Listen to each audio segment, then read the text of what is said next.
so tech savvy. I have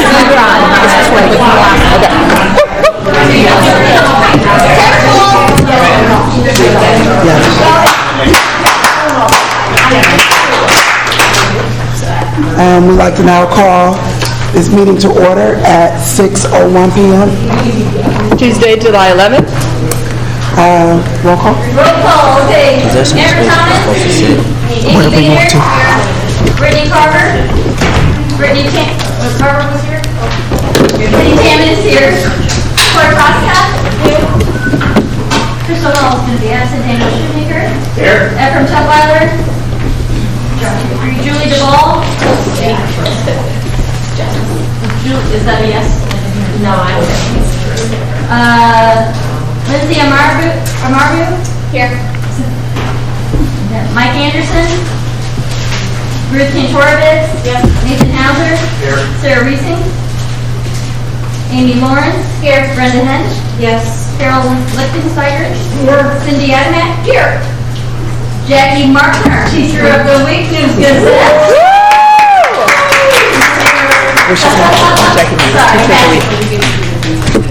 Natasha's going to be absent tonight. Patrick Russell. Priscilla Kraut. Greg Delgado. He's here. Molly Van Cal. Rusty Clevenger. Here. Tina Gonzalez. Sean Williams. Peggy Patton. Here.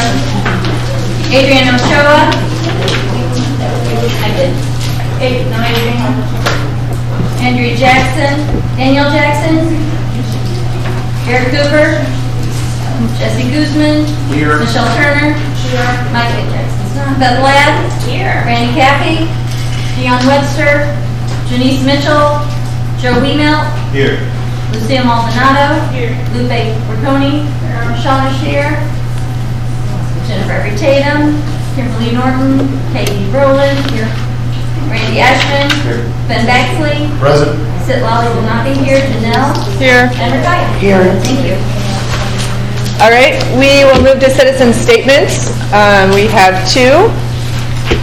Ruth is first. Hold on for 1 second. I also want to make sure that we all are paying attention so we can pause our sidebar conversations so that we can hear everyone and everyone gets recorded. So first we have Ruth.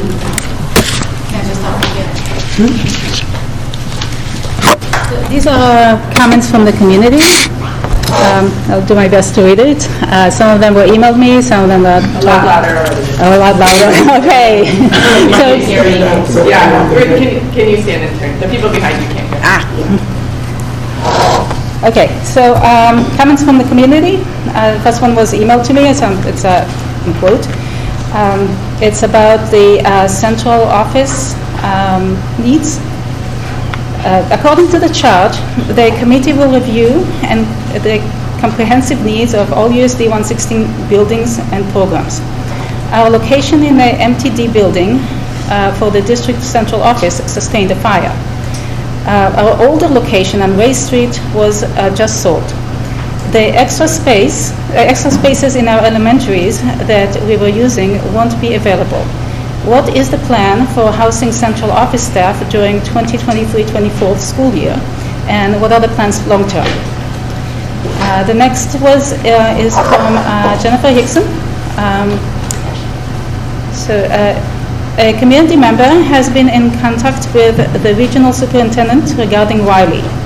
They informed us that the regional superintendent said, and that's to quote from the email, the district will need to have a series of 3 public hearings if they are going to do anything with Wiley other than returning to its original use. The next is about the 6th grade center. This is just an introduction. As you know, currently there are no 6th grade centers in Illinois. All previous 6th grade centers in Illinois closed. A community member, that's Jennifer, she also emailed me an extra thing today. A community member reached out to the former principal of the last 6th grade center that closed. Here's the short version of what they learned. It was a district with a K through 6 configuration. The sixth grade center was to solve overcrowding in elementary. So the building they used was an old high school building because the high school got a new building. The sixth grade center was expensive to run. In the end, the building needed renovation and it was not worth it. The district switched to 6 to 8 middle school when the sixth grade center closed. So they went from K to 6 and then sixth grade center and then to 6 to 8 like what we have now. The following is, I shared the district, like the coach has told us, we should share information with the community and get their input. So I shared with the district's predictions and data on future enrollment in kindergarten with a few university faculty who have the knowledge to assess such predictions.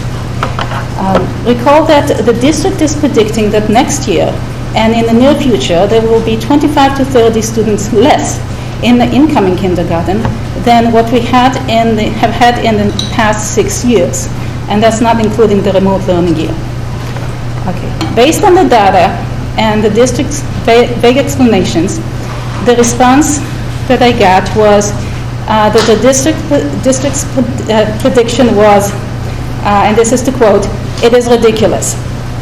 Okay. In short, the district got an F- for not showing their work because there was no explanation, and for predicting for a prediction that made no sense.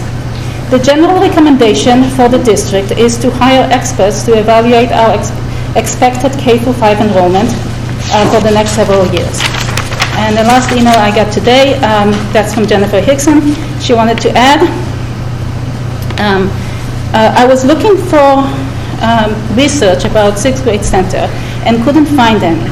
So I called Crete Muni, that's the sixth grade center, the last one in Illinois that closed, to see if they had used research and from what source, if they had used research and from what source. Neither of the people I talked to could speak to the research aspect and just said that it was done because of space. I would want to ask the question about research to the superintendent, so that's for you, Jennifer. If they don't have research to go on, what experience are you drawing from to support the sixth grade center? And that's the end. Thank you, Ruth. Thank you. Whoever's keeping time. That was my Okay. I didn't know. I was like, who's keeping time? Michael Turner. Hello everyone, can everyone hear me? Yeah. My name is Michael Turner and I am a young, rising junior at Urbana High School. Thank you for giving me the opportunity to address you all today advocating for the addition of a sixth grade only school, recognizing the unique needs and challenges faced by students during this critical transition period. Research and scientific studies have shed light on the emotional intensity experienced by students moving from 5th to 6th grade. The state of these young individuals in transition is characterized by heightened emotions and deep concerns about entering a new phase of their educational journey. According to a study conducted by Carrie Spurns in 2020, it was found that 6th graders experience a significant increase in stress levels and profound emotional sensitivity compared to their peers in other grades. One of the primary reasons behind this emotional intensity is the significant developmental changes occurring during early adolescence. Brain imaging studies have demonstrated that the prefrontal cortex, responsible for emotional regulation and decision-making, undergoes some substantial rewiring during this time. As a result, 6th graders oftentimes struggle to effectively express and manage their emotions, leading to behavioral issues such as disrespect and rudeness as misguided attempts to voice their concerns. By providing a 6th grade only school, we can create an environment specifically tailored to address the unique needs of these transitioning students. This focused approach allows for targeted support and intervention, mitigating the negative impact on their emotional well-being and academic success. Several studies have shown that when students receive personalized attention and specialized resources during this critical phase, they experience higher levels of engagement, improved self-esteem, and enhanced academic outcomes. Furthermore, let's consider the long-term benefits of a 6th grade only school. Research indicates that students who successfully navigate this transition period are more likely to thrive in later years and have a smoother transition into middle school. By offering a dedicated school for 6th graders, we can equip them with the necessary tools, coping strategies, and emotional support they need to navigate this challenging time effectively. In conclusion, the addition of a 6th grade only school is a proactive and evidence-based solution to address the emotional intensity and unique needs of students during this critical transition period. By providing a focused and supportive environment, we can empower these young individuals to express their feelings constructively, reduce behavioral issues, and lay a strong foundation for their future success. Thank you for your attention, and I urge you to consider the significant positive impact this initiative can have on the lives of our transitioning students. Together, let us invest in their emotional well-being and academic growth for a brighter future. Thank you.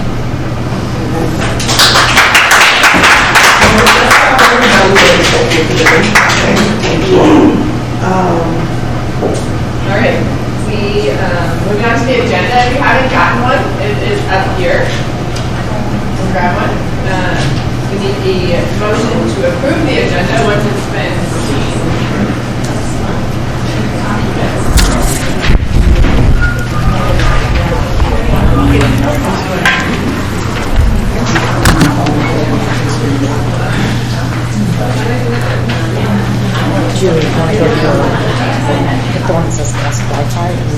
I'll move acceptance of the agenda. This one here. Peggy moves. Second? I second. Brittany Tamman seconds. All right. All in favor? Oh, sorry. All in favor? Aye. Any opposed? Great. You have received the committee minutes from Lori previously in the week. So we will need an approval of the committee minutes. So can we have a motion? Motion to approve, Black. Beth Ladd, motion to approve. Second? I second. Lindsay? All right. Thank you. All. All in favor? Aye. Any opposed? Minutes approved. Thank you. Okay, so at this time, we're going to have a share out from each of the working groups, beginning with the elementary school working group. We have 8 minutes or less for each group. Yeah. Okay. And I'm Peggy Patton. I'm going to do half of our report out. I'm going to share it with Ruth. So I'm going to split our report time, as I said, with Ruth, who's going to give an update on information gathered on K-5 needs since our June 21st meeting. We had a dozen members at our K-5 subgroup meeting on June 21st, 6 parents, 4 administrators, 1 elementary level teacher, and 1 community member. We each shared what we felt were the top 1 or 2 pressing concerns in the district. Responses included inadequate supports for our special education population, addressing equity issues across the elementaries, class size impacts on teaching and learning, data discrepancies between ISB and district reports, and addressing social and emotional learning impacts of COVID. Impacts, we were reminded, that aren't easily captured by data. Then in the second round of sharing, members were asked to identify how the pressing district concerns that we identified could be best addressed in our approach to Wiley's renovation. We primarily talked about the pros and cons of two different ideas for Wiley. Wiley as a sixth grade center, and then Wiley as one of 6 K through 6 elementaries. The pros of a sixth grade center idea that we identified were the following. Social emotional learning, special education, and academic supports would be centered and focused on our sixth graders. The building could revert to another use if and when enrollment changes. It would provide a useful bridge for sixth grade students as they transition from the comfort of their smaller elementary school to the larger middle school, and it would alleviate crowding concerns at UMS. The cons of a sixth grade center idea that we identified included increased enrollment in class sizes at the remaining 5 elementaries, and that it could create a more difficult transition when the sixth graders ultimately move to the middle school.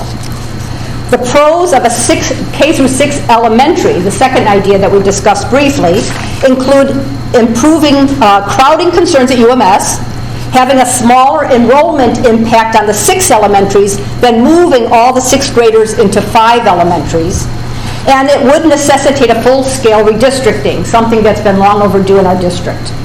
The cons of a K through 6 elementary that we identified include creating space utilization and scheduling challenges for the elementaries, and it might be a less favorable experience for the sixth graders in terms of access to extracurriculars and other programming available at the middle school. A cursory review of research on this question, which actually I shared last time, indicated that outcomes depend on the individual sixth grader. Some thrive in a larger, busier environment. Other sixth graders benefit from remaining in the security of the smaller elementary school environment, was the conclusion of the summary of research that Duke University provided. Finally, we acknowledged in our subgroup that we need to establish metrics for success, that there are trade-offs in any approach we select, and that financial impacts need to be considered. In other words, how do the various options impact the district financially? Thank you.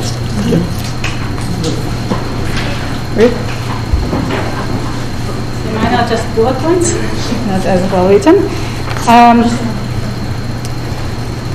So we, after the meeting, so in between, we were reminded by the co-chairs that we need to focus on the K-5 needs and problems, such as academic, SEL, and so on.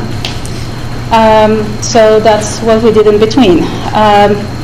And I have a note here that we made several data requests, but most were not fulfilled, and at least as of this morning. Okay, so K-5 academic problems and needs. We use the IARs and the school improvement plans from this year and last year, and the school year 22 map results, because we're not given this year's results. Over 90% of our 3rd through 5th elementary students are failing, and about 99% of our 3rd through 5th grades of African American students are failing in math. Our 5th graders are entering middle school academically unprepared, with the majority of them being several grades below their grade level. Of the 5th graders, 0% of the African American students are proficient in math, and over 70% of them are in the red zone, meaning that they are more than 1.5 grades below grade level. We looked at equity issues. So last year's SIPs, school improvement plans, showed that the administration set lower goals for African American students. We learned that there is a policy of no retention in 2nd to 5th. This means that elementary students are being promoted to the next grade regardless of their academics and SEL. Thus, instead of addressing problems in elementary school, they are being pushed up into the middle school. Next, we looked at K-5 SEL needs. And again, based on the SIPs and the panorama surveys, zero of the elementary school reached their SEL goals this year, as stated in the 2022 SIPs. DPW is still below the passing grade, while King, Thomas Paine, and Yankee Ridge got a D. Yankee Ridge regressed this year compared to last year by 10 percentile points. It's lower in the lower grades. Just as comparison, according to the Panorama results, the middle school got a solid C in SEL. K through 5 discipline issues. So we finally, about 2 days ago, got the discipline report, but only for school year 23.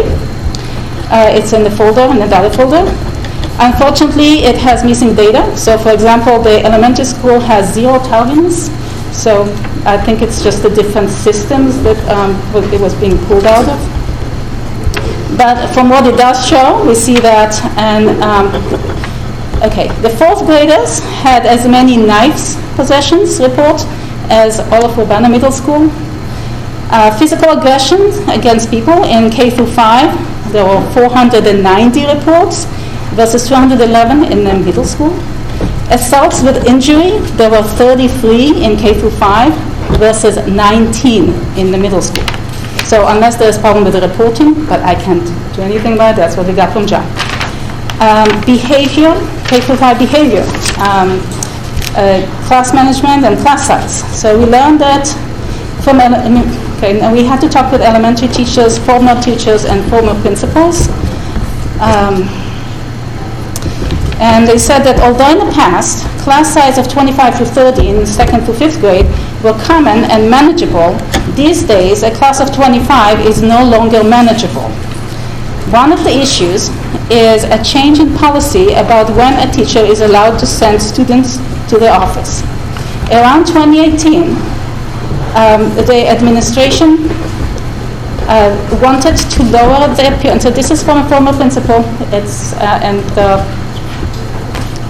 There are some unwritten policies, but it was told to me, and as well as from other people. Just 1 second. Mm-hmm. Around 2018, the administration wanted to lower the appearance of the number of discipline referrals. It was achieved by requiring teachers to go through a process of resolving disruptive behavior inside the classroom. As a result, the larger classrooms often end up with constant disruptions and little teaching. Okay, the last point was we continued to look at the question if 5 elementary school are enough, and if you can go to 5, and the answer is still no. And the rest of the report I can. Okay. Thank you, Rick. At the not while they're sharing. Mike is not going to be here, and so Brittany's going to read the notes for the middle school group. Okay. No, I don't mind.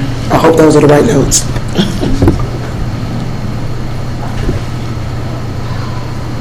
Because y'all went on a tour. That's all I want. Yeah, we went on a tour, so that really took up majority of these are the notes from prior to that. Okay. Well, he also said that the 6 through 8 group had a plan to share the 4 subgroup reports, whatever they have done, and then have a few volunteers to start to put together recommendations. Is there anything else? Do any of the subgroups have anything that they want to share from the middle? Because majority of our meeting last time was taken by viewing Wiley. So I can speak on kind of the Wiley, something that I learned. Sure. So one of the things that I kept hearing was if we make this a 6th grade center, then it would always have to be a 6th grade center. And there was a lot of confusion, I think, early on about what this renovation could possibly look like and why you needed to know exactly what it was going to be before you started the renovation. And after touring the building and hearing some ideas about what they might do, my takeaway was I don't really think it's going to look that different than any other elementary school. It's going to have another gym, just like all the others. It's going to have a fine arts wing, maybe a few more classrooms. And so what I really felt like it put at ease for me was if in several years we decide, hey, we want to change this back, we want to reevaluate, I think that we'd probably have to get bigger toilets and maybe raise the water fountains a little bit again, or lower them again, the other way around. But other than that, I really thought that I understood, what you guys were trying to present early on about it not changing that dramatically from all of the other elementary schools. For middle school also, there are many other sixth grade centers in the United States, maybe not in Illinois, but there are many. Let's see, 1, 2, 3, 4, 5. It's about 40. About 8 that I found on just a certain site. And the biggest sixth grade center is in Owasso, Oklahoma. They house 713 students in their sixth grade center, which is quite a bit. My group was supposed to also focus on the emotional development of sixth graders. So sixth graders mixed with 7th and 8th graders are more likely to give into peer pressure, sexting, drugs, alcohol, smoking, sex, blatant disrespect for authority, and aggression towards family members.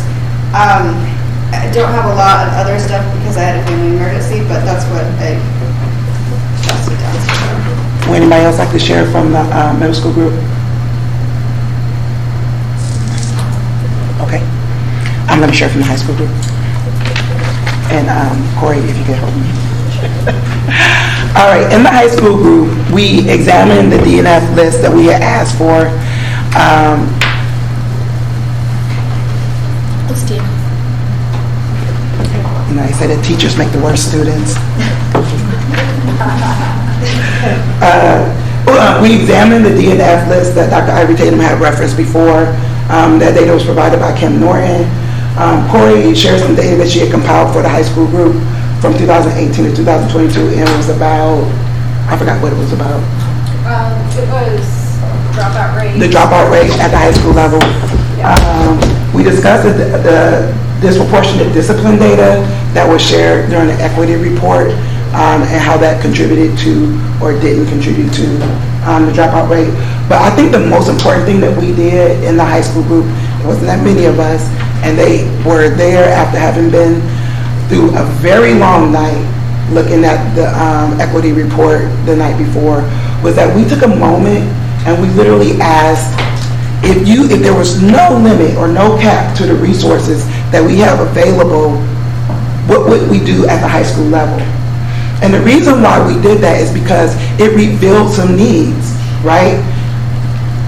So we talked about how we would increase the graduation rate, how we would hire more staff, how we would decrease the disproportionality data.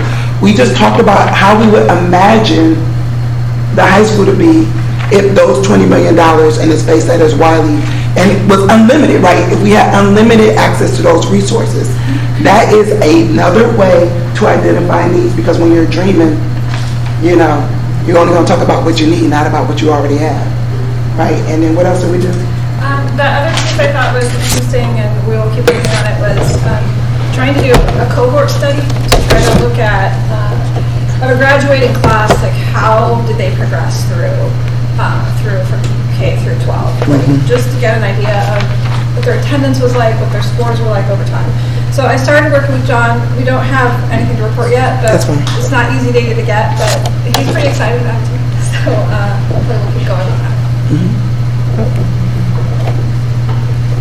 So that concludes our working group share out. And now we're going to have another statement from your co-chairs. We usually take that time. We just put it on the agenda, so we're not taking away from your time. Yeah, we just want to say a couple of reminders. While the charge is to look at the needs in our district, our ask for these subgroups is that each group would be able to present the issues and needs of that group, and that's regardless if that is in the end your vote, right? So your group is just your work. It's not your vote, so you could be in elementary and know what's happening in the middle school, and in the end, your vote doesn't have to align with the work you're doing. We know, we've heard and we've seen all the issues and needs at every level, and we've heard the high school group talking through their issues. This work we want done without making a direct case necessarily. We're just presenting issues and then examining how Wiley could help solve them. But we want to just present that so people can make that decision themselves. We want each subgroup to compile the data that shows your needs and concerns at your level. What are the greatest needs? How could the use of Wiley help meet or alleviate those needs? And we recognize there are many good suggestions for the use of these resources, and our charge at this point is to decide which recommendation is best. But we cannot in good faith make a recommendation based on hunches or feelings, experience, or opinions, but what you know is probably reflected somewhere in data. We gave you this criteria a few meetings ago. I printed out a couple more in case you'd like it. We would love for you to use this as you're working on a recommendation from your group. We want to put on record from our committee report that we've looked at and recorded the needs in our district. So we've looked back at a committee that was 10 years ago, and they listed the needs, and they didn't get to do them all yet, but they were there. And so we want to recognize we're not going to be able to address them all, but we want on record what the work and what we identified as this group, so that the next committee, as they're looking back, yeah, look at this work that we've done. So even if it's not what is chosen as, the most voted on recommendation, we want it on record, and we want to give this to the board so they have all this information that we've been working on. We don't want to put forth a recommendation that's not supported by data and research and addresses the need. And we don't want people to have to vote without knowing the bigger picture.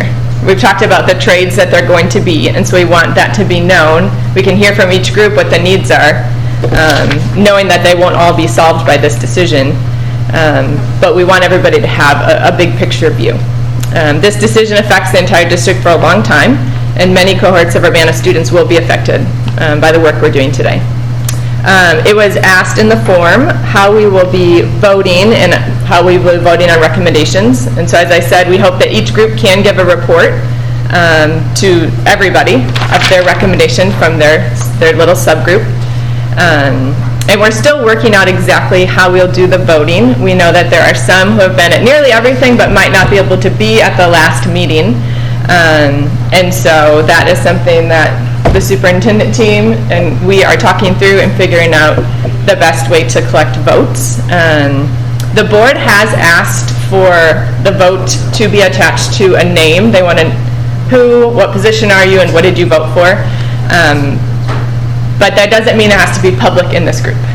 And so it will be a vote attached to your name for the board's knowledge as we hand over our recommendations. Let me say that before you say thank you. We also recognize and acknowledge that there is still a lot of distrust in this room. However, we must, for the sake of Urbana students, put aside our personal positions and listen to one another with generosity of spirit as we work towards this common goal of improving our school district with these resources. The work of the subcommittees is not to prove or disprove any particular solution that is correct or incorrect.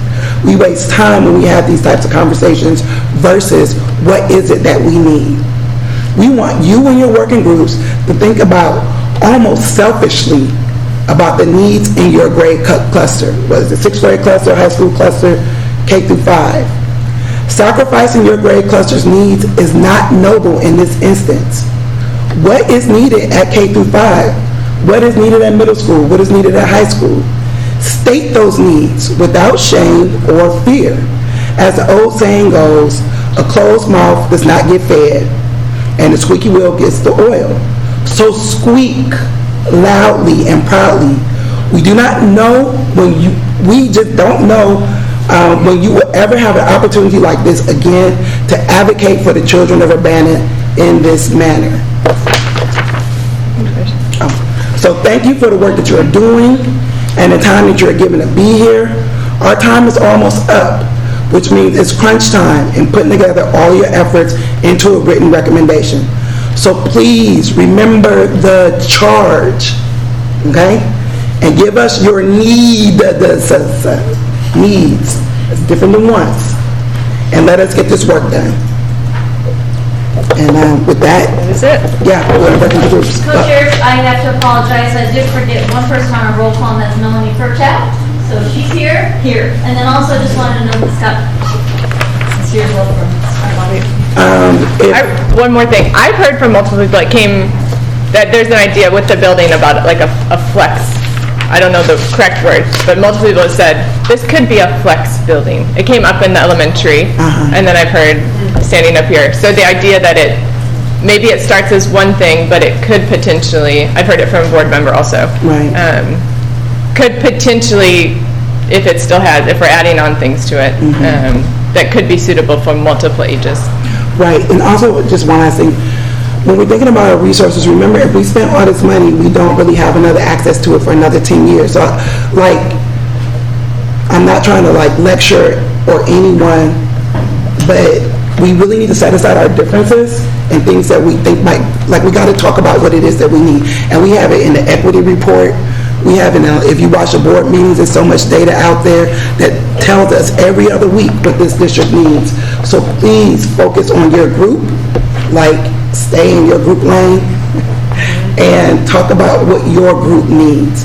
And if I can see someone from the elementary school group and someone from the high school group before we break into groups, then we can just go, elementary is going to be here in 15:20, middle school again in 15:10, high school in 15:30.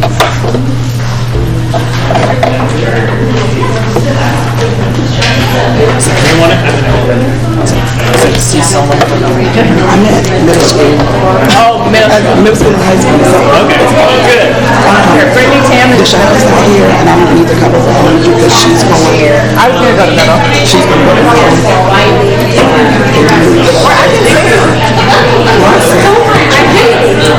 Maybe do you want to go to middle? I think we just might all move out. I just wanted my class, and I was like, oh, you're amazing. But I never said that. Yeah, I get it.